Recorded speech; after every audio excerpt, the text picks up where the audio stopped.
Olá, meus irmãos, minhas irmãs, boa noite a todos mais uma vez. Muita alegria que eu retorno a essa casa. E toda casa que eu vou, às vezes me vem alguma inspiração assim, né, do momento. E eu fiquei aqui pensando, vagou algumas ideias na minha mente, né? Falei, será que quando a gente desencarnar, nós vamos nos encontrar? Quando eu digo nós aqui mesmo, né? Vocês dessa comunidade. Eu ainda venho vez ou outra, mas vocês que estão aqui toda semana juntos, né? Às vezes falta uma semana um, mas na outra semana já vem e enfim, né? Então vai depender muito da nossa afinidade, né? Que nós temos uns com os outros, né?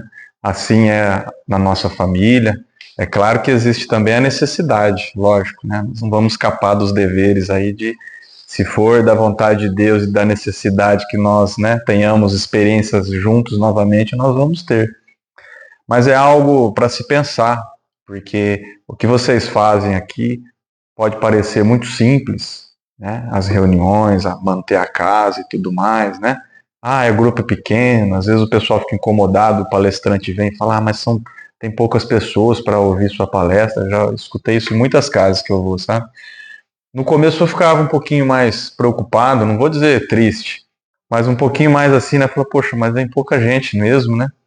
Mas depois a gente vai aprendendo e hoje eu percebo, comentei até com a minha esposa esses dias, que na verdade o trabalho, eu acredito até que ele é mais pro lado de lá do que pro lado de cá, sabe? Nós somos os trabalhadores aqui, né, encarnados, somos poucos, mas o mundo espiritual precisa muito dessa harmonia, precisa muito dessa casa. Cada casa é um ponto de luz, né, em meio a muita escuridão. Vocês podem ter certeza. Então, o atendimento é muito maior do que o que a gente percebe aqui, né? E hoje, entrando no tema, o tema que eu vou falar é sobre cartas consoladoras, como elas são carinhosamente apelidadas, as psicografias. Nós vamos falar um pouquinho sobre psicografia, né? Essa mensagem que eu pedi que fosse entregue para vocês aí, que a irmã comentou, que é da poetisa Alta de Souza, no meio da palestra ou mais para o final eu vou falar sobre ela, né? Mas já adiantando, ela foi uma mensagem psicografada em 2023 no Centro Espírita Alta de Souza. Não sei se todos aqui conhecem, esse centro fica no bairro São Jorge, um bairro muito carente, que tem um trabalho de assistência lá muito bonito, e essa casa aí que é uma das pioneiras ali, fazendo um trabalho ali no bairro, né? Presidida pelo Dr. Geraldo e a doutora Gisele, eles são palestrantes, tenho certeza que já passaram por aqui. E no dia eu estava presente num dos trabalhos que o médium Orlando Noronha Carneiro esteve presente, psicografando. Eu vou falar um pouquinho do trabalho dele e das experiências que eu vivenciei participando desses trabalhos. Eu trabalhei já em 4 trabalhos desses de psicografia. Quando eu digo trabalhei, não que eu trabalhei como médium, trabalhei trabalhando mesmo, de ficar lá ajudando a limpar, ajudando a receber as pessoas né, que é maravilhoso. Não importa o que você faça num trabalho desse, só de você estar envolvido, sabe, naquela energia, naquele trabalho de psicografia, nos remete muito ao que Chico fazia, aquele trabalho lá de quando começou, sabe, tudo aquilo. E não muda nada, gente. E não muda nada, porque o consolo que elas trazem é o mesmo consolo daquele tempo e é o mesmo consolo até hoje. E quando nós falamos de cartas consoladoras, por que foi apelidado com esse nome? Porque realmente é o que elas nos fazem, né? Elas consolam. Se para nós espíritas o desencarne, quando a gente, né, o médium Orlando, ele costuma dizer, e eu estou tentando fazer um exercício para usar igual ele fala, ele não gosta de falar, nós temos o hábito de falar, eu perdi o meu pai, eu perdi, né? Nós não perdemos ninguém, né? Então a gente devolve, ele costuma dizer que, olha, nós devolvemos, eu devolvi o meu pai, porque nós viemos do mundo espiritual e para lá nós vamos voltar, que é a nossa casa de verdade, né? Aqui nós estamos passando um breve momento de provas, expiações, né, para a nossa evolução, né? Mas olha só, se para nós com o conhecimento que nós temos, né, a nossa crença, já é muito triste quando acontece a separação, né? Vamos imaginar para aqueles que não são da nossa doutrina. Imagina para uma mãezinha, para um paizinho, né, que devolve um filho de volta, né, para os braços do Senhor, para o mundo espiritual.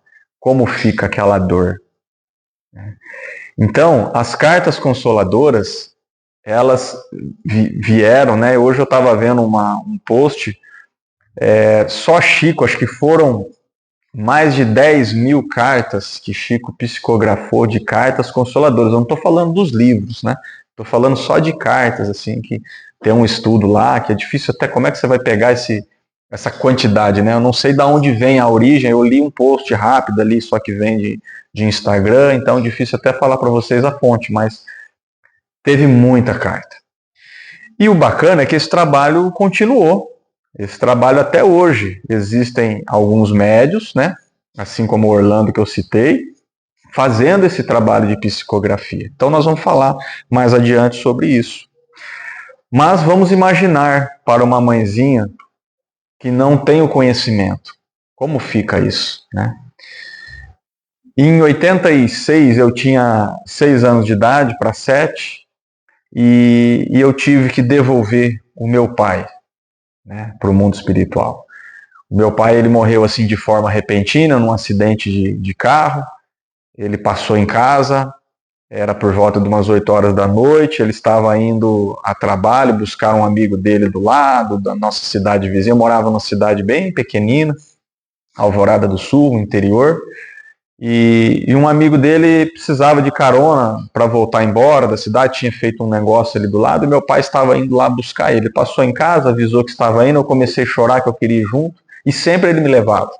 E muitas das vezes ia toda a família. E naquela noite ele falou, não vai ninguém, eu vou sozinho, eu volto rápido. Se despediu de todos e não voltou mais, né? Então aquilo, a minha mãe, menos de 40 anos de idade na época, eu tenho um irmão mais velho, que na época tinha 10 anos, eu com 6, ele com 10, né? Então foi uma fase muito difícil. A minha mãe, ela se revoltou muito, nós éramos católicos, a minha mãe, ela é católica até hoje, ela não conhece, né? Hoje às vezes ela vai, assiste alguma palestra minha, tem conhecimento, eu levo alguns livros para ela ler, assim, mas ela gosta de ficar quietinha lá, com a religião dela, e tá tudo certo, né? Mas ela é bem aberta, assim, também hoje a espiritualidade, né? Toda essa informação, mas na época não, na época o que ela conhecia era o que a Igreja Católica ali tinha a oferecer, né? E ela era, assim, toda semana estava na igreja, fazia suas orações. A minha avó, né, que morava junto conosco na época, também era aquela de toda noite rezar um terço em casa, né? E era aquele conhecimento que tinha. Mas o fato é que minha mãe, ela se revoltou muito. Ela se revoltou, ela saiu arrancando assim crucifixo que tinha em casa, imagem de Nossa Senhora, imagem de Jesus. E ela falava, não, isso aqui não existe não, porque como pode? Um homem tão bom daquele, um pai de família, sai assim a trabalho, bate o carro, morre, um outro bandido aqui está fazendo um assalto, leva um tiro e não morre. Então aquelas coisas, né, que nós nos questionamos, né, que muitos de nós viemos para a doutrina em busca dessas respostas, não é? Então ela ficou com aquilo e foi uma fase muito difícil. Mas o tempo foi passando, os amigos tentando ajudar, em casa visitava pastor, nos visitava padre, o pessoal do centro espírita da cidade, mas ninguém conseguia mudar a ideia dela. Até que as amigas dela um dia conseguiu fazer com que ela fosse nesses eventos de finais de semana que a Igreja Católica faz, esses estudos de oração, grupo de oração, encontro, né, de oração, que você entra numa quinta, sexta-feira e só sai no domingo. E aí eu me lembro que ela foi assim, e as amigas contavam que ela ficou afastada de todo mundo, ela ficava lá sentada assim, só escutando, mas estava ali ouvindo. Ouvia lá as palestras, ouvia lá, né, a pregação. E foi indo, foi o primeiro dia, o segundo dia, quando foi no segundo para o terceiro dia, ela se transformou, ela foi tocada e eles chamaram do Espírito Santo, né? Falavam, olha, o Espírito Santo tocou ela, né? E nós sabemos que realmente é o Espírito Santo, não só um, né? Mas uma legião de espíritos fazendo aí o seu trabalho, espiritualidade. E ela saiu de lá assim, sabe? Ela voltou a acreditar novamente que existia um Deus, sim, que existia o Mestre Jesus, né? E eu lembro que eu fui buscar ela junto com meu avô na saída e ela já saiu me abraçando, a minha, meu irmão, e chorando muito, e dizendo isso, que ela estava errada, que existia sim um Deus, mas que ela ainda não era capaz de entender por que isso era possível de acontecer. Um homem bom perder a vida, né? E um bandido não perde, né? Mas que ela tinha fé sim que um dia ela ia entender. Então a gente continuou com a nossa caminhada, com a nossa vida aí. Nós tínhamos na época um casal de tios, que era irmão da minha mãe, meu tio Zé e a minha tia Rosa. Eles moravam em Uberlândia. E aí nós fomos visitá-los em Uberlândia. O meu avô nos levou até lá, eu ainda criança, eu não vou recordar quantos anos já tinha passado do desencarne do meu pai, mas não tinha passado muito tempo não. E aí a minha mãe chegando lá, pede para o meu avô que nós fôssemos até Uberaba, visitar Chico. Que minha mãe então, né, sabia, Chico estava lá, já tinha saído no Pinga Fogo, já estava toda aquela coisa, né, tinha aquela explosão na televisão falando das cartas de Chico e tudo mais. E a minha mãe então queria ir conhecer Chico e na tentativa de receber uma carta do meu pai. E assim meu avô atendeu de prontidão e nos levou até lá. Então me recordo chegando na frente da casa do Chico, mas que infelizmente Chico não estava podendo atender naquele dia. Ele estava doente e naquele tempo, olha que interessante o trabalho que Chico fazia. Quando ele não conseguia atender a pessoa assim, né, no trabalho lá que todos nós conhecemos, ele pegava então uma carta da pessoa de próprio punho, a pessoa lá, né, escrevia. E assim ofereceram, falou, olha, minha senhora, o Chico não vai poder atender, né, o trabalhador da casa lá que nos recebeu, mas a senhora pode deixar uma carta dizendo, né, o seu nome, o nome do desencarnado que a senhora gostaria de receber uma carta e tudo mais, conta a história da senhora, que se for da vontade de Deus, Chico psicografa então uma carta. E naquele tempo, como que o Chico fazia daí? Não tinha a internet que nós temos hoje, né, não tinha esse WhatsApp, não tinha essa facilidade. Chico, então, tinha um trabalho gigantesco, lógico, toda a equipe ali ajudando o Chico, né, do centro. Quando ele recebia a comunicação, ele fazia o trabalho da psicografia, mesmo a pessoa não estando ali, e colocava nos correios para a pessoa receber em casa. Olha que interessante. Imagina você receber uma carta lá no correio, você vai lá e busca, tem uma carta de Chico Xavier, psicografada de um ente querido seu. Né? E assim ele fez muitas cartas.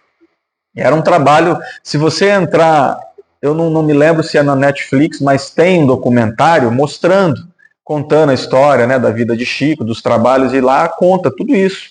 Né, o pessoal que vai falando, os amigos, cada um dando um depoimento, ele fala sobre esse trabalho. Mas o fato é que, infelizmente, nós viemos embora, passou o tempo, e nós nunca recebemos essa carta de Chico, sabe? A gente ficou esperando ali os primeiros meses, né, ansiosos. Minha mãe, coitada, né, sempre ia no correio e perguntava, mas não chegou nada, não chegou, e... Então, assim, o fato é que essa carta, nesse momento, por escrito, não veio essa comunicação do meu pai. Mas só o fato dela acreditar que aquilo era possível, de ver as outras pessoas recebendo essa carta, já é um consolo, e foi um consolo para ela. E ela se agarrou naquilo, porque aquilo, quanto mais informação vinha de cada cartinha, né? E aí depois começou a vir, né, as histórias, os filmes e tudo mais. Então a gente se sente, né, consolado através do irmão que você vê ali recebendo a carta. Um pai, uma mãe, né? Então essa é a importância que as cartas têm, que a psicografia tem. E é um trabalho muito maravilhoso. Vamos entrar um pouquinho aqui na teoria. Mais para frente nós vamos voltar a falar da prática. Né? No capítulo 15 do Livro dos Médios, Allan Kardec nos explica que de todas as formas de comunicação entre os encarnados e o plano espiritual, A escrita manual dos espíritos pela mão do médium é a mais simples, a mais cômoda e, sobretudo, a mais completa. No referido capítulo, Kardec aconselha que todos os esforços devem ser feitos para o seu desenvolvimento, porque ela permite estabelecer as relações permanentes entre nós e a espiritualidade. Né? Então, olha que interessante, né? O que seria do espiritismo sem a psicografia?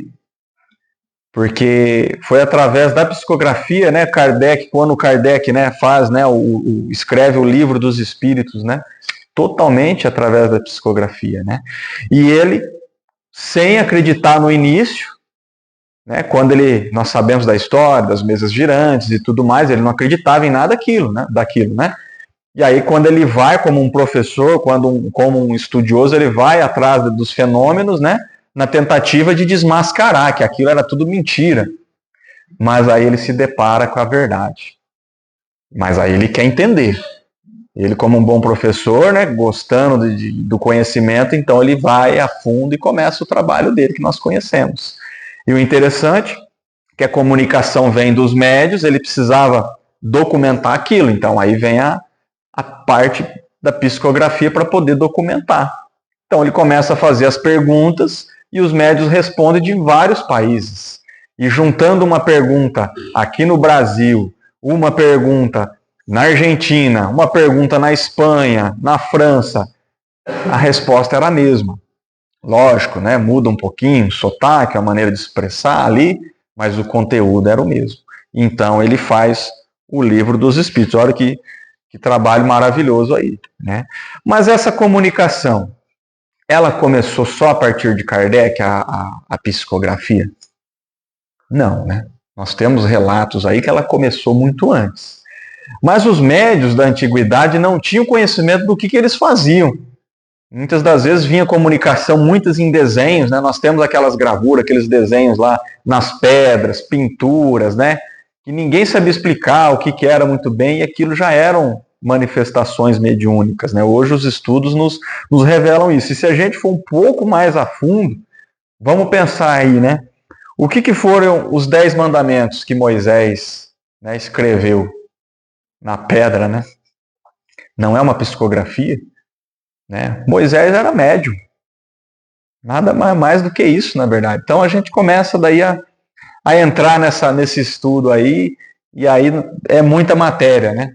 Mas já é, vamos dizer assim, o início ali de psicografia, né? Mensagens que vinham do plano espiritual para nós, né? E a partir de Kardec, isso ganha força. Então Kardec começa a estudar, começa a fazer os livros e tudo mais. No Brasil, fica muito forte através de Chico, nosso querido Chico. Então, Chico, nós conhecemos que ele psicografou, deixou mais de 500 obras aí para nós, né? Sem contar das cartas, né? Estamos falando só de livros, né? Divaldo deixa mais de 250 livros, e olha que interessante, né? No começo foi muito questionado, né? Bateram muito no Chico, né? Que era tudo falso, aquilo tudo, né? Pinga Fogo, né? Que muitos de vocês já assistiram, tem na internet lá, né? As perguntas que foram feitas, os jornalistas e tudo mais ali na tentativa de querer, né, desvendar aquilo tudo ali, que era uma mentira e tudo mais, mas parece que quanto mais Chico respondia, né, quanto mais Chico falava, mais ficava evidente a verdade. Quando Chico escreve o primeiro livro, Parnaso do Além-Túmulo, olha que interessante, como um homem daquele que só tinha até o antigo 4º ano do primário, né? Então ele tinha pouco conhecimento cultural, pouco estudo. Quando ele psicografa ali 256 poesias nesse livro, de 56 poetas diferentes foram identificados, né? Então cada poesia ali, né, quem entende, né, os estudiosos via que realmente aquilo, falou, opa, esse aqui é de determinado, né, poeta, esse é de outro e tudo mais ali. Olha que interessante, como um homem desse foi capaz de fazer isso com tão pouco estudo. Muito difícil, né? De ser um charlatão ali. Né? No capítulo 15 do livro dos Médios, Allan Kardec nos fala das mediunidades, né, das modalidades que tem na hora de fazer a psicografia. Então, no livro, ele fala muito ali da psicografia mecânica, a semimecânica e a intuitiva. Então, como que é isso? No médium puramente mecânico, é aquele que nós estamos acostumados, que a gente assistia Chico, né? Que Chico, ele entrava ali num transe, e aí ele psicografava, né? Quando o médium é inteiramente ali, puramente mecânico, ele não sabe o que ele está psicografando. Chico, não podemos classificar Chico em uma só dessas mediunidades, porque Chico tinha todas as mediunidades, né?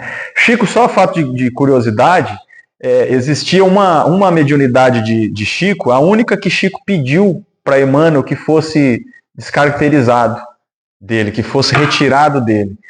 Chico, ele tinha uma mediunidade que ele chegava perto de uma pessoa, ele já pressentia quando que a pessoa ia morrer, se a pessoa estivesse próxima ali da morte, sabe? Olha que curioso. E ele sofria muito com aquilo, porque ele não podia interferir. Não era uma coisa assim que, eu sei que você vai sair daqui, vai bater o carro, vai morrer ali, então você vai ficar quietinho que eu vou falar para você não ir. Não, ele não podia fazer isso. E ele sabia.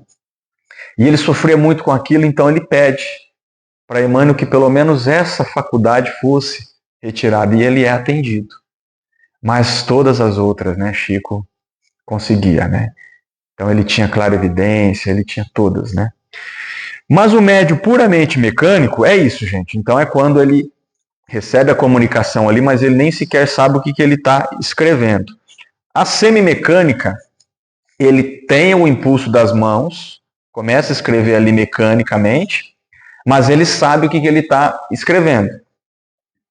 E a intuitivo? O intuitivo é aquele que ele recebe uma mensagem, como se fosse uma história, e ele é um intérprete.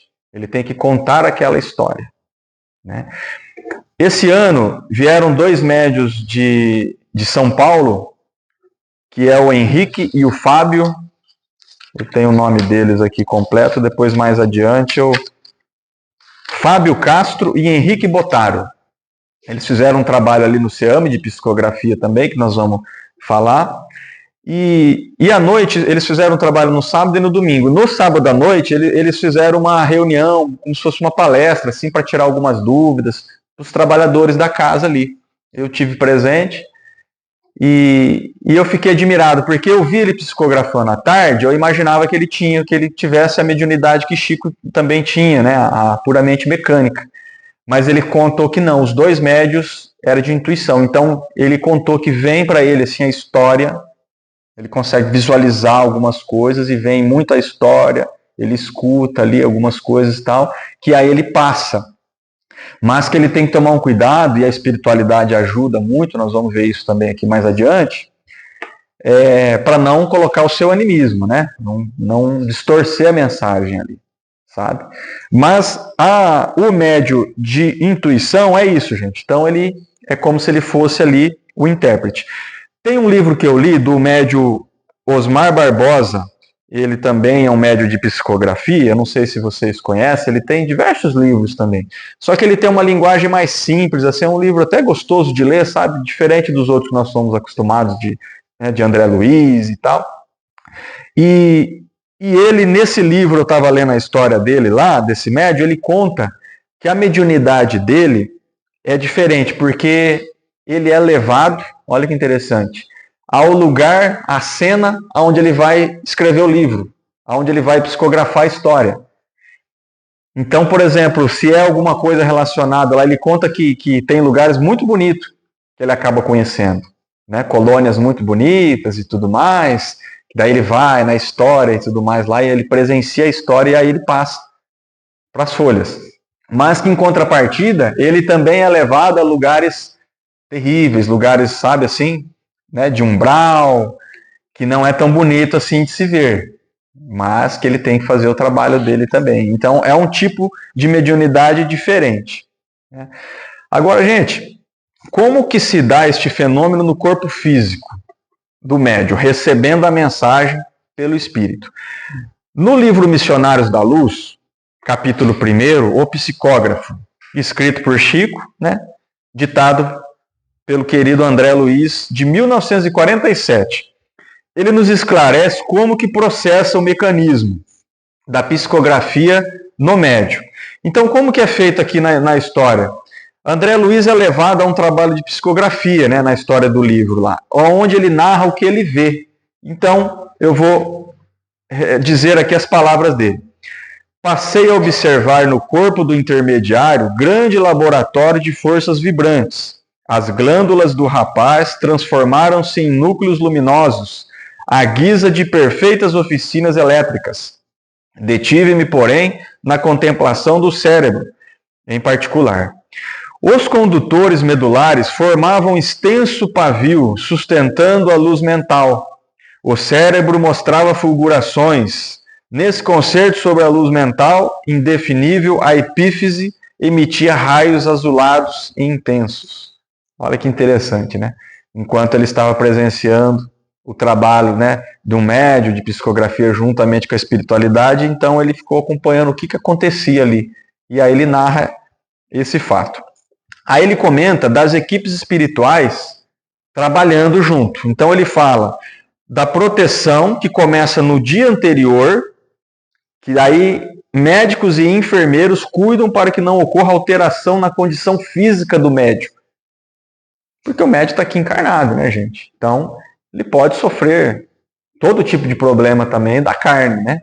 Mas que a equipe espiritual de médicos e enfermeiros, já desde o dia anterior ali, já começa, né, muito antes com esse trabalho, cuidando do médico. É lógico que o médium ele tem que fazer a parte dele, né? Imagina se amanhã cedo o médium tem um trabalho de psicografia na casa e hoje ele sai e vai para a balada à noite e beber uma cervejinha, né? Então ele tem que se cuidar, ele tem que fazer toda a parte dele também, mas que a equipe espiritual está junto ali ajudando. Uma outra equipe espiritual do campo da psiquiatria, psicologia, cuida dos pensamentos grosseiros do médium. Então, mais uma vez, né? O médium encarnado passa muitas coisas pela cabeça dele, tem os problemas familiares também, né, os problemas do dia a dia. O médium trabalha, né, assim como nós, para se sobreviver, para se manter economicamente, né? Então, muitas coisas passam também nos seus pensamentos, mas que uma equipe espiritual o ajuda também com esses pensamentos grosseiros, vamos dizer assim. E uma outra equipe espiritual cuida do espaço onde vai acontecer o trabalho, já muito antes, limpando o ambiente, harmonizando, sabe, cuidando para que não ocorra também nenhum ataque espiritual, né? Que no dia do trabalho ali esteja tudo muito bem preparado para receber as comunicações. O espírito mensageiro toca o cérebro, que ele vai narrando como que ele vê, né? Então o espírito mensageiro, ou um mentor, toca o cérebro com a ponta dos dedos. A luz mental se mistura entre o médium e o seu mentor. Então começa uma luz se misturando assim entre os dois. Um espírito superior maior bloqueia os pensamentos anímicos do médium, colocando a sua mão destra no fronte da sua testa, ajudando também para que ele não imprima ali a sua, né, animalidade ali e o trabalho saia o mais perfeito possível. Agora, gente, vamos falar um pouquinho da psicografia na casa espírita. Como que isso funciona? Nós sabemos que aqui em Londrina, eu não tenho conhecimento se tem alguma casa, se tiver até gostaria que vocês me dissessem se tem alguma casa trabalhando com psicografias, né? Eu me recordo que no CEAME, que é onde eu sou trabalhador, há alguns anos atrás, fizeram uma tentativa lá, né? Pegaram alguns médiuns, começamos, né, um trabalho lá semanal na tentativa de sair algumas cartas e foram feitas muitas cartas.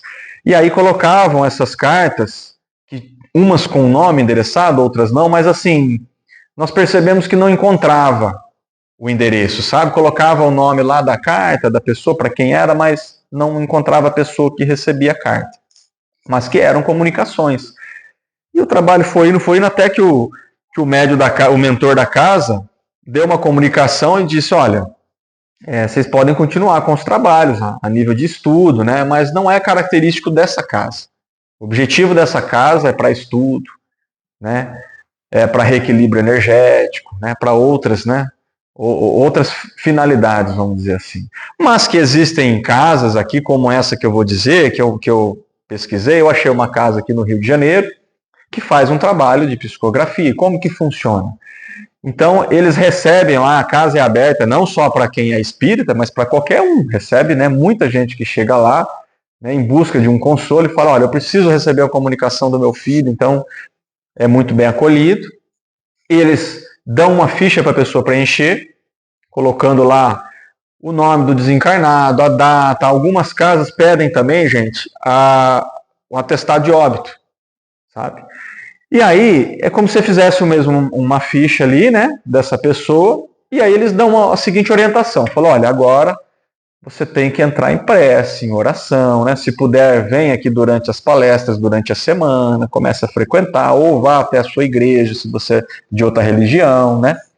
Mas que você se sintonize com a espiritualidade, né? E peça que, se for da vontade de Deus, você vai receber uma carta, né? E pede para a pessoa voltar após 30 dias. Quando a pessoa retorna após os 30 dias, né?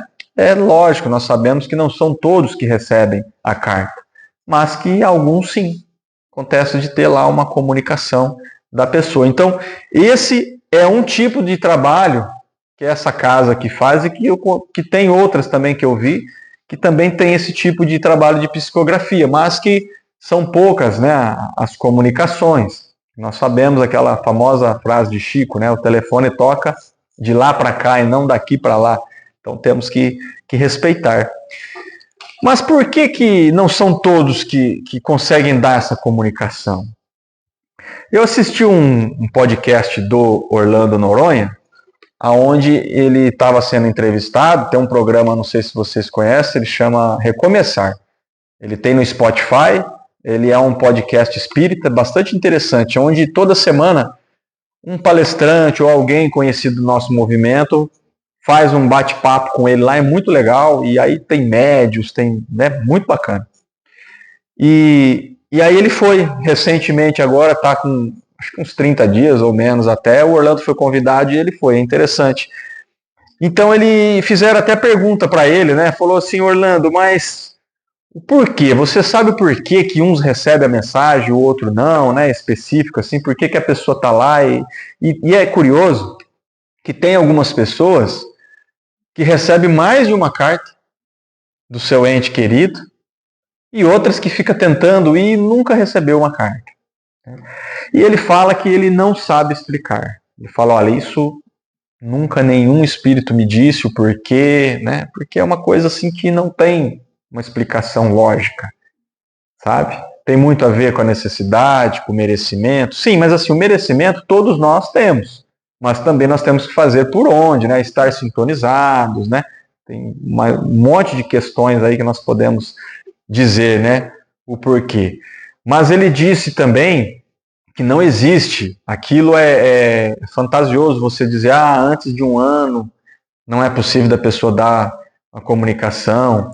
Ou que, se ele morreu de câncer, então só depois de 5 anos que ele pode dar a comunicação. Diz que nada disso é verdade. Não existem regras.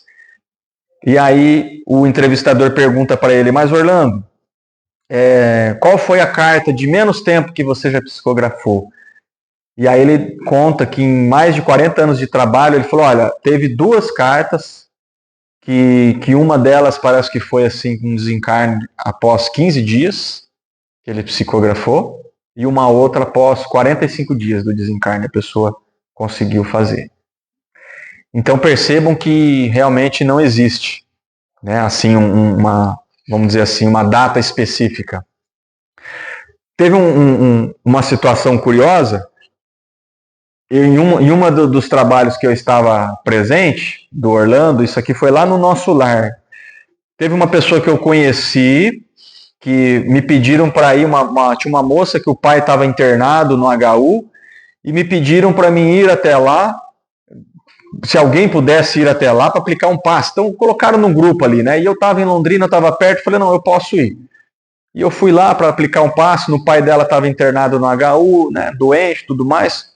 E eu entrei, conversei com ela, conversei com ele, ficamos ali um pouquinho conversando. Ele não era da nossa doutrina. A filha tinha um pouco de conhecimento, sim, e frequentava o centro.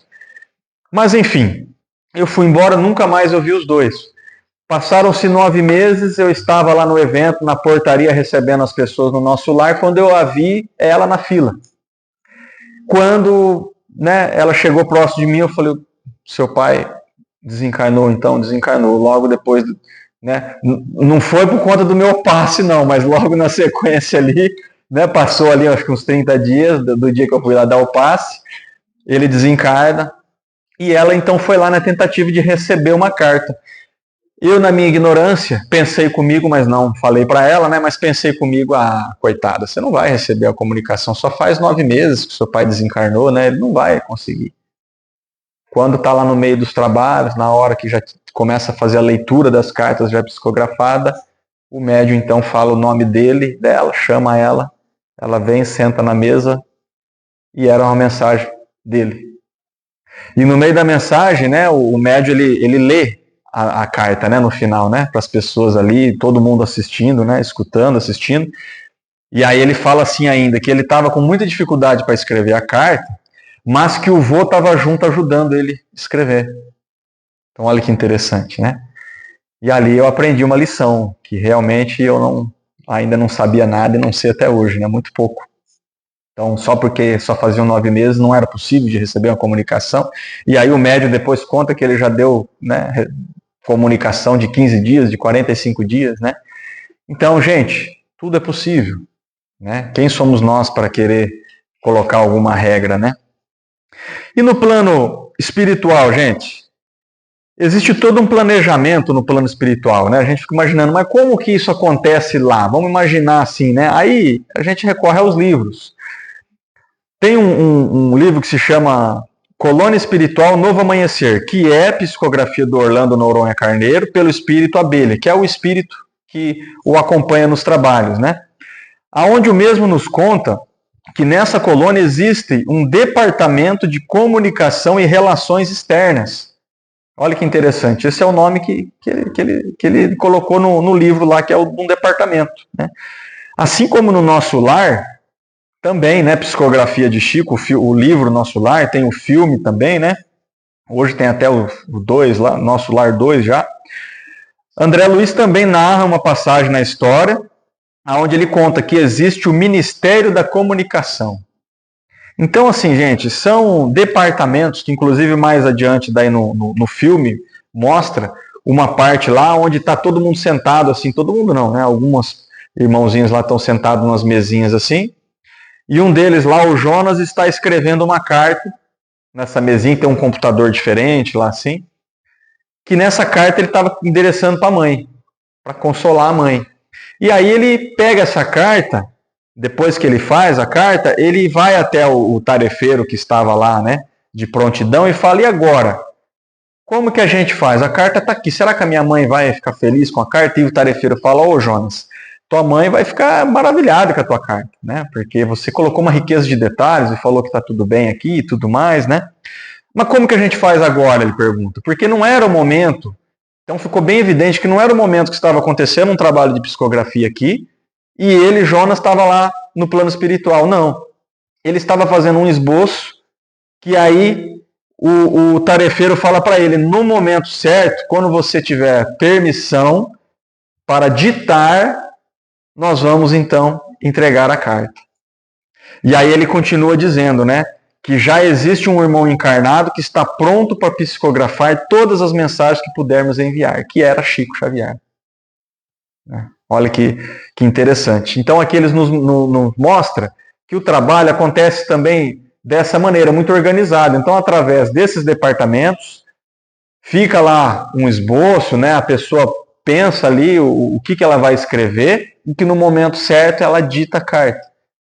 Então, nem sempre é no momento exato que o espírito vem ali, né? A gente fica imaginando o espírito acoplando ali o médio, pega na mão do médio, e não é por aí, né? Assim como um pouquinho atrás que eu li, né? Que ele toca, né, a ponta dos dedos no cérebro do médio e através ali do pensamento ele imprime lá, né, a escrita e tudo mais. Então, olha que interessante os mecanismos, a maneira como isso tudo ocorre, né? Já caminhando aqui para finalizar, meus irmãos, que hoje é sexta-feira e já percebi que eu estou estendendo um pouquinho aqui o horário. Olha que interessante, vocês já ouviram falar do perito Perandrea em grafoscopia, um perito em grafoscopia? O nosso irmão Perandrea, ele é de Londrina, ele é um perito que, quando ele começou a trabalhar, ele trabalhava para o Banco do Brasil. O grafoscopia, perito em grafoscopia, ele atesta a assinatura do indivíduo se ela é real, né? Bem como a assinatura e também a escrita. Então, antigamente, né, assinatura de cheque, de contratos. Hoje nós temos a inteligência artificial que faz todo esse trabalho, mas naquele tempo não. Então tinha todo um estudo. E esse perito, ele fica então intrigado com as cartas de Chico. E aí ele começa então a fazer um trabalho em cima dessas cartas, para testar a veracidade delas. E então, para surpresa dele, que não era espírito, tá? Ele era de família católica, ele começa a ver que aquilo realmente era a assinatura, a letra das pessoas. Inclusive, no livro que ele tem, que é Psicografia à Luz da Grafoscopia, ele relata um caso de uma carta que foi escrita em italiano, língua que Chico não falava. E ele atesta, né, que realmente 100% que era a letra da pessoa, a escrita e a assinatura dela também, assim como tantas outras mensagens. Que depois disso ele se converte ao espiritismo, começa a ser um grande trabalhador. Eu já assisti palestra dele, ele já veio várias vezes aqui dar palestra em Londrina, em alguns centros, né? Está vivo até hoje, mas já numa idade bastante avançada. Mas olha que maravilha. Mas, meus irmãos, para finalizar, eu vou falar um pouquinho mais aqui só de como que é esse trabalho, né, que os médios fazem, assim como esse que eu presenciei aqui no Médio Orlando. Então, o trabalho é feito geralmente ali no domingo, mas que já começa muito antes, né, os preparativos, né, harmonizando a casa e preparando a casa, né. As pessoas começam a chegar na fila para pegar a senha já desde lá da sexta-feira, porque são muitas pessoas e em média de 100 fichas são entregues por ordem de chegada, então muitos ali já posam, ali já vamos dizer assim, posam, perdoe, ele está até no modo avião, mas o despertador ele toca, eu não sabia disso. E aí, as pessoas vão chegando na casa já desde a sexta-feira e posam na fila, né? Quando amanhece no domingo, né, passa o sábado e tudo mais, no domingo de manhãzinha, 6 horas da manhã, 6:30, começa a abrir os portões entregando as fichas. As pessoas entram, vão se aconchegando ali na casa, né? Ficam assistindo palestra durante o dia, até que elas são chamadas, aí são preenchidas fichas. Essas fichas, como eu disse, né, naquela casa do Rio de Janeiro, ali contendo o nome do desencarnado, do que faleceu, a idade, poucas coisas, sem dar grandes relatos assim, né? O médium recebe as pessoas para pegar essa ficha da mão das pessoas, mas não para obter informações. Apenas ele relata, Orlando, que é mais assim, para sentir nesse momento uma afinidade, muitas das vezes, o espírito do desencarnado ali, que a pessoa do ente querido já apresenta-se ali naquele momento. E que muitas das vezes já sai um recado naquele momento ali, sabe? E ele pega aquele papelzinho, aquela ficha, né, e a pessoa volta para o lugar dela. Após o almoço, por volta das 3 horas da tarde, começa o trabalho da psicografia, diante de todos. Então ele faz ali a psicografia, né, um camalhaço assim de folha, mas que, vamos imaginar dessas 100, 120 fichas, apenas em média de umas 10 comunicações ali eu presenciei, e geralmente pelo que eu andei vendo no YouTube, nas outras comunicações, nos outros trabalhos, nas outras casas, mais ou menos assim também. Assim como os outros médios que vieram aqui no CEAME, também foram mais ou menos nessa quantidade, né? Então, assim, 2 horas em média de trabalho de psicografia, no momento da psicografia. No final, ele pega as cartas e começa a chamar os nomes das pessoas que estão ali endereçadas à carta. A pessoa senta ali na frente dele, ele narra. Mas o que fica mais, assim, marcante é que cada comunicação, o irmãozinho coloca ali alguma coisa para provar que é ele mesmo, sabe?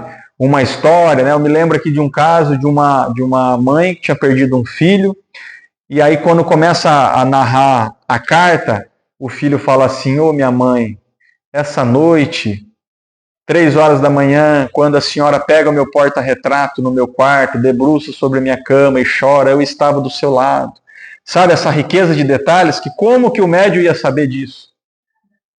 Que naquela noite, às 3 horas da manhã, a mãe pega o porta-retrato, chora, debruça na cama. Então, através desses detalhes, não precisaria nem ter a assinatura, mas que também no final, na maioria das cartas, tem assinatura e a família reconhece aquela assinatura. Também é muito comum, gente, vir algum mentor, dar alguma comunicação e fazer deixar alguma mensagem. E em julho de 2023, no dia que estava tendo um trabalho desse lá no Alta de Souza, no centro Alta de Souza, que fica ali no São Jorge, que eu disse, então, a primeira comunicação foi da poetisa Alta de Souza, que é essa mensagem que eu entreguei para vocês. Essa daqui é uma cópia dessa comunicação aí. E no final tem a assinatura dela. Então ela deixou uma homenagem para os trabalhadores, né, da casa que leva o nome dela. Ela é mentora da casa, uma mensagem muito linda. Gostaria que vocês lessem para quem não leu. E depois dessa mensagem vieram as dos familiares, né? Então, meus irmãos, para concluir e finalizar, eu queria deixar assim bem, sabe, uma homenagem aqui para os médios, para os trabalhadores, né, para a espiritualidade, porque nós temos que ter um respeito muito grande, porque é um trabalho muito bonito, de consolo enorme. E mesmo que nós não recebemos a carta do nosso ente querido, que eu presenciei isso muitas vezes, né, a pessoa vai lá, se esforça, fica desde sexta-feira na fila, às vezes, e muitas das vezes não consegue receber a carta. Mas que só de você ver um ente querido, uma pessoa do seu lado recebendo aquilo, sabe? Você vê aquela veracidade, aquilo também é um consolo para você. E que todos nós temos o direito, sim, né? Que se você tiver um ente querido, alguém que você gostaria de receber uma carta, vá a um trabalho desse de psicografia. Em abril do ano que vem, acho que já tem uma pré-agenda, vai virar os 2 médios de São Paulo na Casa Ceame. Né? Então é um trabalho muito bonito também que eles fazem, assim como o do Orlando, parecido com o do Orlando aqui, e é aberto para quem quiser, gente. É muito interessante. Toda vez que eu vou, eu preencho lá uma ficha e tal. Eu nunca recebi uma comunicação direta do meu pai, mas nos trabalhos mediúnicos já aconteceu 2 vezes que eu fui agraciado com 2 mensagens através de irmãos médium lá que vieram até mim assim, que nem sabia que eu tinha pai desencarnado e me deram uma comunicação, não por escrito, mas uma comunicação que eles receberam. E é muito maravilhoso quando isso acontece. Então, meus irmãos, eu agradeço a oportunidade da casa, né, aqui foi o que o tempo permitiu a gente conversar um pouquinho. É lógico que tem muito, né, o trabalho é muito maior do que esse de psicografia, mas deu para a gente ter aí uma ideia, um pouquinho do mecanismo. Temos lá os livros para a gente se aprofundar e aprender um pouquinho mais. Gratidão pela oportunidade, que o Mestre Jesus abençoe cada um de vocês.